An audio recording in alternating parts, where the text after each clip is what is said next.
உத்தரகோசமங்கை வாராகி தான் உலகத்திலேயே முதல் வாராகின்னு சொல்லுவாங்க. அதாவது சுயம்புவா உருவாகி இருக்கக்கூடிய அம்மன் கோவில்.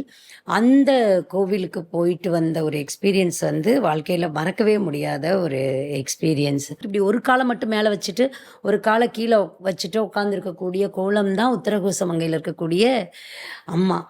அவங்கள பார்த்த உடனேயே தங்க கவசத்தில் அவங்கள பார்த்த உடனே அத்தனையுமே மறந்து போச்சு. உச்சியிலிருந்து பாதம் வரைக்கும் இனி ஒரு வருடி கொடுத்த மாதிரியான ஒரு உணர்வு. இன்னைக்கும் நினச்சா எனக்கெல்லாம் கண்ணு கலங்கிடும். அம்பாள் அப்படியே கூப்பிட்டு வச்சு அவங்களுக்கு எல்லா தீபாரணை எல்லா மரியாதையும் காமிச்சிட்டு அப்படியே வெளியில் வந்தவரும் சிவாச்சாரியார் கேட்டார், என்ன வேலை பார்க்குறீங்கம்மா? இது விளக்கு கடை இருக்குங்கய்யா அப்படின்னா. விளக்கு கடைன்னா அப்படின்னு சொல்லி அவர் கேட்குறாரு. இப்போ சொல்கிறேன், பித்தளையால் பஞ்சலோகத்தால் பண்ண விளக்குகள்லாம் இருக்குங்கய்யான்னொன்னே, அப்படியா? அப்போ நம்மக்கிட்ட பாவை விளக்கு இருக்கான்னு ஆசையாக கேட்டார். உடனே இருக்குங்கய்யா, எத்தனை அடி உயரத்தில் வேணும்னா ஒரு 3.5-4 அடி உயரத்தில் வேணுன்றாரு.